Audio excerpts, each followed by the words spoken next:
Hello मेरे student, ये video 10 class के लिए है। वो 10 क्लास का यूक्लिड विभाजन का एक प्रूफ बेस्ड सवाल होता है, उनके प्रूफ करने वाला होता है।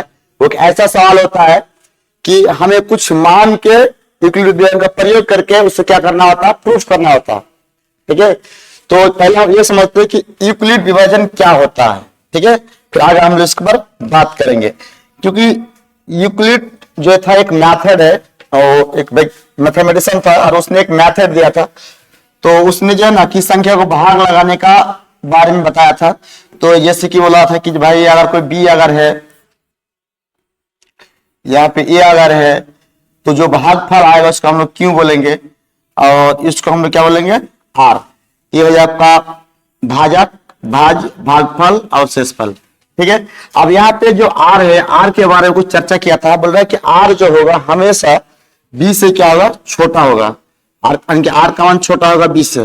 ठीक है, और जीरो के बराबर भी हो सकता है आर, या जीरो से बड़ा भी हो सकता है। जीरो के बराबर या जीरो से बड़ा भी हो सकता है। तो सिंपल जैसे मैं आपको अगर कोई संख्या को 5 से भागा लगा रहा हूं, ठीक है, और कोई संख्या 10 अगर है तो 10 को 5 से भागा लगा तो कितना देगा, शेषफल ऑलरेडी कितना आएगा, जीरो आएगा। यह होगा आपका बी का मान, यह होगा आपका ए का मान। यहाँ पे आप देखा जाए तो इसका शेषफल कितना कितना तक आ सकता है। इसका शेषफल जो आ जाएगा, आर का वैल्यू संभावना या तो 0 आएगा, या तो 1 आएगा, या तो 2 आएगा, है ना, या तो 3 आएगा, या तो 4 आएगा। 5 कभी नहीं आएगा, 5 कभी नहीं आएगा। बी का जो मान होता है ना, तो बी का मान से हमेशा आर का मान छोटा ही होता है। तो इतना सारा मान आ सकता है। तो कैसे आएगा, जैसे इसको आप भाग लगाएंगे तो कितना देगा, आर का वैल्यू कितना देगा, 0 देगा। फिर हम 5 को 11 से भाग लगा देंगे तो आर का वैल्यू कितना आएगा, 1 आएगा। ठीक है, इस तरह से कटाते जाएंगे। अगर 12 लगाएंगे तो कितना देगा, आर का वैल्यू 2 आएगा। इस तरह से 13 लगाएंगे तो 3 आएगा, 14 लगाएगा तो 4 आएगा, 15 लगाएगा तो फिर क्या आएगा, 0 आ जाएगा। यानी कि आर का वैल्यू का आप क्या लगाएंगे, तो 13 से भाग लगाएंगे, 5 से भाग लगाएंगे 13, आर का वैल्यू कितना देगा, 3 देगा। 14 से लगाएंगे तो 4 देगा, आर का वैल्यू क्यों का नहीं। इस तरह से अगर हम लोग 15 से फिर भाग लगाते हैं, 5 से 15 को भाग लगाते हैं तो आर का जो वैल्यू आएगा आपका फिर 0 आएगा। इसका मतलब ये है कि आर का मान जो होता है बी का मान से हमेशा छोटा होता है। बी का मान से हमेशा क्या होता है, छोटा होता है। तो बी का मान से छोटा होता है, तो उसी चीज का प्रयोग करके हमें क्या करना होगा, सिद्ध कर देना होगा जो कोई भी धनात्मक विषम पूर्णांक इतना के रूप का होता है। कोई भी धनात्मक विषम पूर्णांक इतना के रूप का होता है। ठीक है, तो आगे हम लोग बढ़ते हैं और बात करते हैं। ठीक, तो हमको ये सिद्ध करना है कोई भी धनात्मक विषम पूर्णांक कितना का होता है। समपूर्णांक पूछता तो समपूर्णांक में क्या क्या आता है जानते हो। समपूर्णांक की बात करें, समपूर्णांक में 6q प्लस 2 आता, 6q प्लस 4 आता। तो जैसे यहाँ पे विषम पूर्णांक पूछा तो इतना दे दिया, ये सारा विषम संख्या का एक फॉर्म है या रूप है।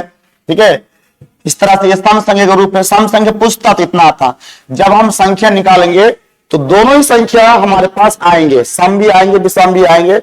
उनमें से हमें सिर्फ किसको लेना पड़ेगा, सम वाला को लेना पड़ेगा। किसको लेना पड़ेगा, सॉरी विषम वाला को लेना पड़ेगा, सम वाला को नहीं लेना पड़ेगा। सम बोलेगा तो सम वाला, विषम बोलेगा तो विषम वाले को।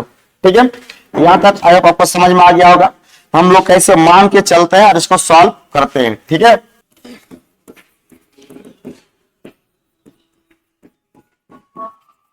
मान लेते हैं कि माना कि ये कोई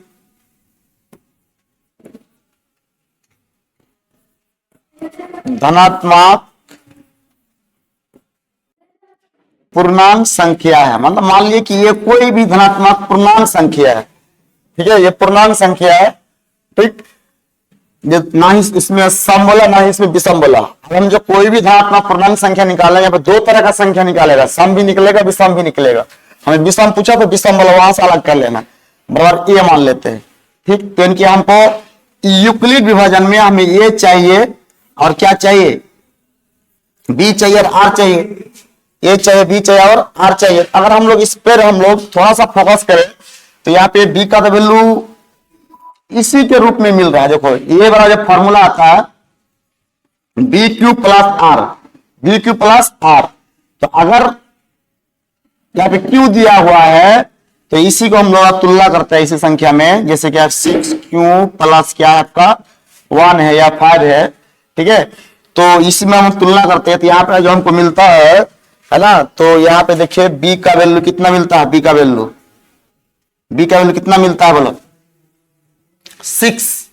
b का वैल्यू कितना मिलता है 6, यानी कि a का वैल्यू तो मालूम हो गया, ये बराबर उसको भी मान लिया, तो b का वैल्यू आप कितना आ जाएगा, b बराबर आ जाएगा आपके पास, b बराबर आ जाएगा इससे तुलना करने के बाद, ठीक है 6। जैसे ही b का वैल्यू मालूम हो जाता है और हम वहां से बिल्कुल आसानी से r का मान निकाल सकते हैं। अगर b का मान 5 है तो b का मान 5 है तो r के सभी संभव मान कितना हो सकता था, 0 1 2 3 4। b का वैल्यू 6 है तो r के सभी संभव मान क्या क्या हो सकता है, ठीक है, क्या हो सकता है 0 1 2 3 4 5 तक जा सकता है, ठीक है। जैसे हम लोग आर के सभी संभव मान मालूम हो जाएगा तो हम लगा देंगे यहाँ पे इक्वल विभाजन, और वहां से क्या हो जाएगा आसानी से चीजें निकाल जाएगा, यानी कि यहाँ पे b बराबर कितना मालूम हो गया बोलो 6, ठीक है। जरा सोच के बताओ यहाँ पे क्या हो सकता अभी फिलहाल, ठीक है। तो आर के सभी संभव मान, आर के सभी संभव मान क्या होगा बोलो, या तो 0 होगा, या तो 1 होगा, या तो 2 होगा, या तो 3 होगा, या तो 4 होगा, या तो 5 होगा, 6 नहीं होगा, 7 नहीं होगा, 8 नहीं होगा, क्योंकि आर का मान हमेशा b से छोटा होता है। b का वैल्यू अगर 5 है तो उससे छोटा ही होगा, ये सारे मान आ सकता है, ठीक है। अब हम लोग क्या करेंगे देख सकते हैं इसी को, ठीक है। यूक्लिड विभाजन से जब r बराबर कितना, अब यहां लगा दें यूक्लिड विभाजन,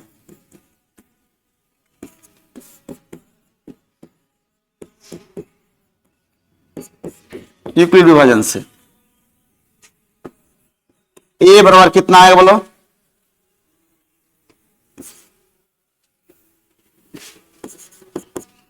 बी क्यू प्लस आर, ठीक है, बी क्यू प्लस आर। तो यहां पे आप समझ रहे हैं कि आर का जो वैल्यू आएगा छोटा होगा बी से क्या होगा आपका छोटा होगा। अब हम लोग यहां पे रख देते हैं किसका मान, यहां पे 6 आ जाएगा, प्लस यहां कितना आएगा आर। अब यहाँ पे आर का वैल्यू रखेंगे, जब आर बराबर कितना होगा, यहाँ पर एक बार एक कर पुट करना होगा, जब आर बराबर कितना हो, आर बराबर 1 हो तो क्या आ जाएगा, ए बराबर बोलो 6q प्लस 1। अच्छा ये संख्या ए बराबर 6q प्लस 1, ये संख्या सम होगा कि विषम होगा, ये संख्या सम होगा कि विषम होगा। अच्छा चलो आर का वैल्यू हम लोग 1 से ना रख के 0 से रखेंगे, है ना, तो 0 रखते पहले, ठीक है, वहां भी हो सकता है। जब r बराबर 0 हो तो a का मान कितना आएगा 6q प्लस 0, यानी कि a बराबर कितना निकल के आया बोलो, a बराबर 6q। ये वाला संख्या सम है कि विषम है, ये सम है, ये क्या आपका सम है, ठीक है। इसी तरह से हम r बराबर क्या रखेंगे, एक बार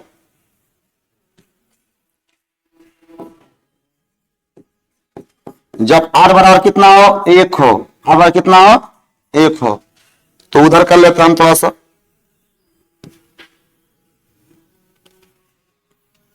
जगह का कमी है इसलिए हम ऐसा कर लेते हैं, ठीक है। फिलहाल हम इधर बांट लेते हैं, इसको बाद नहीं कर लेंगे।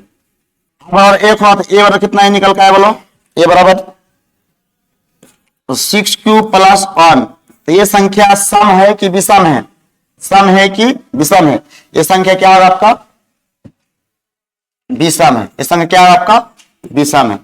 अच्छा विषम कैसे पता कर लिया, क्यू का वैल्यू 0 रख के देखिएगा तो भी विषम आएगा, क्यू का वैल्यू 2 रख के देखे तो विषम, क्यू का वैल्यू यहाँ पे 1 2 3 कुछ भी रख के देख लो सभी विषम आएगा। यहाँ पे कुछ भी क्यू का वैल्यू कुछ भी रखो 2 3 4 5 1 2 3 सब क्या आएगा विषम सम आएगा। इस तरह से जब r बराबर फिर कितना रखेंगे, पहले इतना रख लिए फिर इतना रख लिए, फिर क्या रखेंगे, जब r बराबर कितना रखा जाए बोलिए, है ना 2, r बराबर कितना रखेंगे 2, तो a का वैल्यू कितना है बोलो 6q+2 ये संख्या सम है कि विषम है, यहाँ पे लिख देते हैं ताकि हमको निकालने बाद में कोई दिक्कत ना हो। यह संख्या क्या होगा आपका? सम होगा। ठीक है, अगला फिर r बराबर कितना रखेंगे? जब r बराबर कितना हो? 3 हो, r बराबर 3 हो। ठीक है, तो ये वाला कितना आएगा? 6q+3 ये सम है कि विषम है? आपका हो जाएगा विषम। ठीक, इसी तरह से जब r बराबर 4 हो तो a का मान कितना देगा बोलो? 6q+4 यहाँ क्या होगा? सम होगा विषम होगा? ये आपका हो जाएगा सम। क्या हो जाएगा? सम। इसी तरह से फिर जब हम लोग r बराबर कितना रखेंगे बोलो? 5 तो a का वैल्यू कितना आएगा बोलो?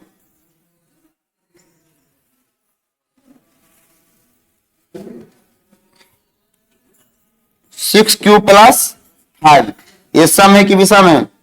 ये आपका विषम है। तो हमें जो प्रूफ करने के बोला उस पर थोड़ा ध्यान देने की बात है।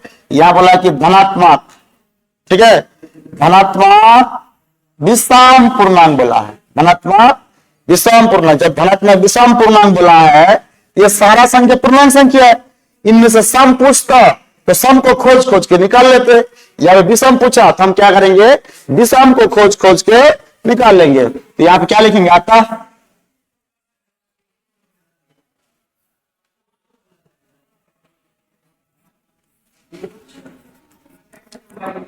अतः कोई भी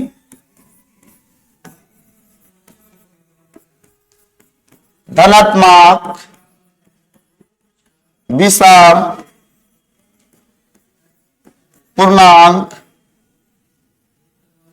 कोई भी धनात्मक विषम पूर्णांक, यहां से देखो, वहां से मत देखो, यहां से देखो, कौन वाला विषम है? ये वाला तो सम है, ये वाला क्या विषम है?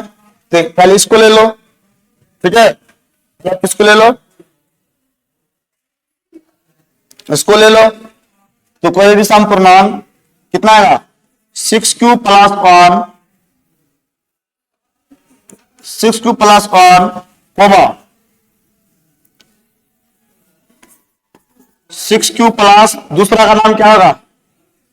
6q+3 कोमा अगला विषम, सम नहीं लेना, विषम ये ला जी। ठीक है, तो 6q+5 के रूप का होता है, के रूप का होता है। ठीक है, लास्ट में क्या कर देना? प्रूफ। लास्ट में क्या कर देना? प्रूफ। बात समझ में आया? तो इस तरह से बहुत सारे सवाल होगा, तो वहां पे भी आप इसको कर सकते हैं। अगर यहाँ पे क्या बोलता है, कोई धनात्मक विषम सम बोलता, तो यहां से जो विषम को छोड़ते सम को चुनते, पहले इसको लेके आते, फिर किसको लेके आते? सम वाला इसको लेके आते, फिर सम वाला इसको लेके आते। ठीक है, लेकिन यहाँ पे जब विषम पूर्णांक पूछा तो विषम पूर्णांक की बात करेंगे तो विषम पूर्णांक में आपका इतना ही लाना था, इतना आपको ला दिए। ठीक है, आप यहाँ पे देख सकते हैं, उसको उतार लीजिए और समझ लीजिए, बहुत जरूरी है।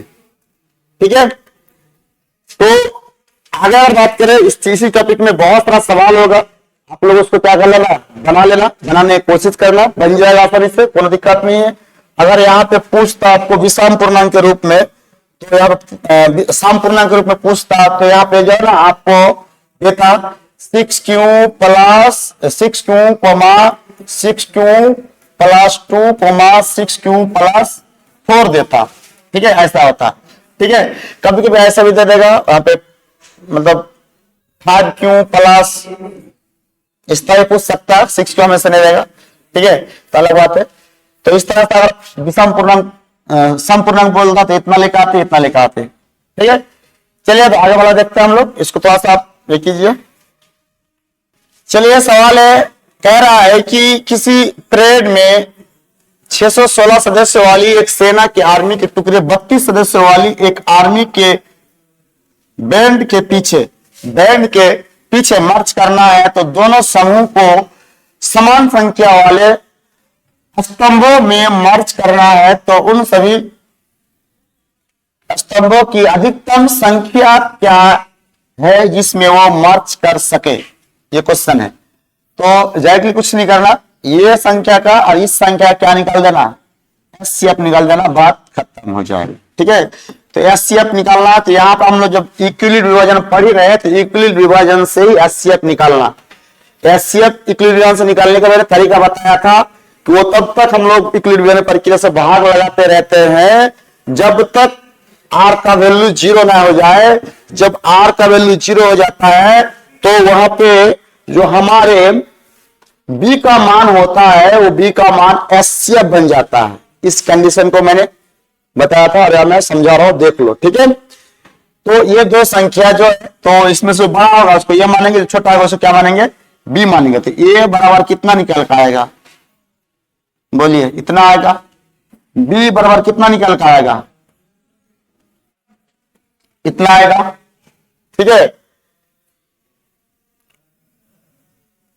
तो अभी हम लोग भाग लगाएंगे। चलिए कितना सवाल लाएंगे,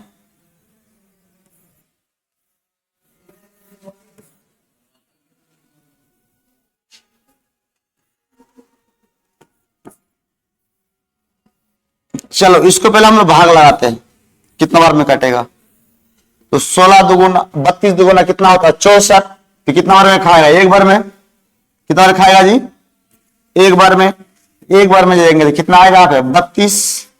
ठीक है, 32। तो अब आगे देखो क्या होगा, घटा लो इसको, 11 में से 2 खा जाए, कितना बचेगा 9। चलिए अगला, 5 में से 3 खाए, कितना बचेगा 2, फिर वहां पर उतर जाएगा 6। अब ये कितना ऑर्डर खाएगा, ये 9 बार में देखो तो 9 बार कितना आता, 9 3 18 का 8। ठीक है, और 9 3 27, 27 से 28, यही ना होगा। तो 9 3 18 का 8, 27 से 28, ये लंबा जाएगा। ठीक है, अभी अब देखो घटा लो, अभी 16 में से 8 खा जाए, कितना बचेगा 8। 8 में से 8 खाएगा इतना,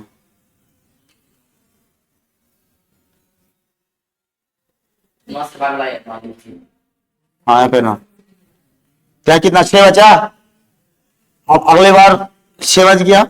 ठीक है, तो यहाँ पे हम लोग क्या बोल सकते हैं, ये वाला आपका ए का मान हो जाएगा, ये वाला हो गया ए, ये वाला हो गया आपका बी, और ये वाला हो गया आपका क्यू, और ये वाला हो गया आपका आर।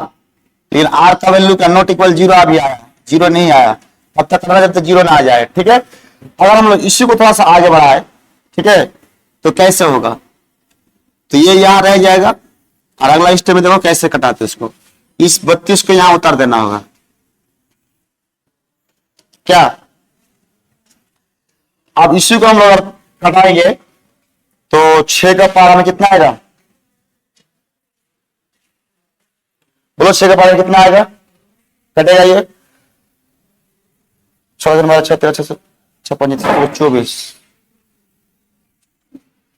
5 में 30 आएगा। इसमें गड़बड़ तो नहीं है कह रहे, 16 में 8 खा कितना 8 ना बचेगा। चलिए, तो यहां पे भाई थोड़ा मिस हो गया था, आप बताइए ये हो गया आपका आर का वैल्यू। देखो इससे पहले अगर काट दीजिएगा, अब यहां देख सकते हैं उसको, ये हो गया आपका ये होगा आपका बी और ये होगा आपका क्यू, है ना। आर कटेगा और इस पोजिशन ये होगा आपका आर, लेकिन आर वाला नॉट इक्वल 0 आया, इसलिए आगे हम पढ़ाएंगे। आगे वाला में क्या करेंगे, इसी 32 को नीचे उतार लेंगे। नीचे उतार लेंगे तो जरा देखिए क्या होगा, 8 चौके 32 कट गया। ठीक है, ये कितना आएगा 4।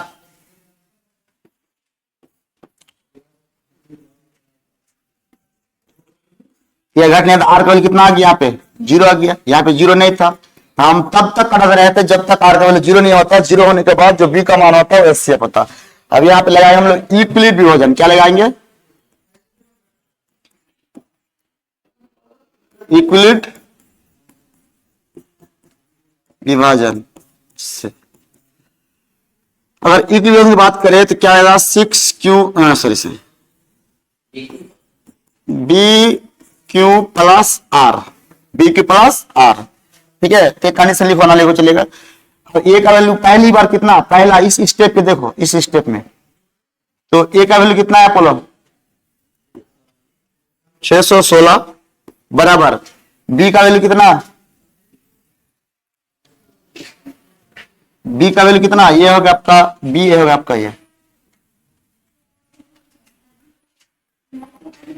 बी का वैल्यू आपका 32 गुना क्यू का वैल्यू कितना 19 और प्लस आर का वैल्यू कितना हो गया 8, आर का वैल्यू कितना है आपका 8।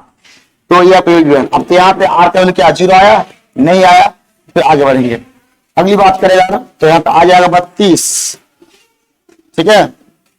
अब ऐसे कटेगा 8 गुना 4 प्लस आर का वैल्यू कितना है आपका बराबर, यहाँ पे 0 आ गया, यानी आर का वैल्यू यहाँ पे 0 आ गया। इनमें से बी का मान कौन है, बी का मान देखो यहाँ पे, बी का मान ही आपका क्या बन जाएगा एचसीएफ। तो ये वाला तो आपका है, इसमें ये जो है आपका क्यू है और ये वाला आपका बी है और ये वाला आपका क्या आपका ये है, ठीक है। तो क्या बनेगा बोलो,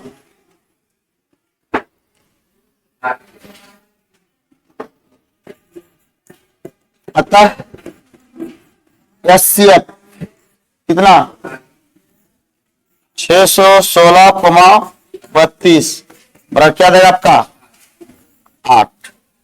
तो यही इसका 8 आंसर आ जाएगा, यानी कि 8 जो सैनिक का ये होगा उस पर क्या कर सकता है, मर्ज कर सकता है, ठीक है। तो चलिए यहाँ तक रखते हैं, हम लोग फिर मिलते हैं नेक्स्ट वीडियो में और उसका आगे का सेशन लेकर आते हैं, बहुत इंटरेस्टिंग होगा, ये सब क्वेश्चन पूछता है बिहार बोर्ड में, ठीक है। तो इस तरह सवाल आपको पूछे और बनाना कैसे, तो आप जरा सोचिए और कोशिश कीजिए, आप देखिए, पूछिए, ऑफलाइन ऑनलाइन में समझ में आ जाएगा, ठीक है।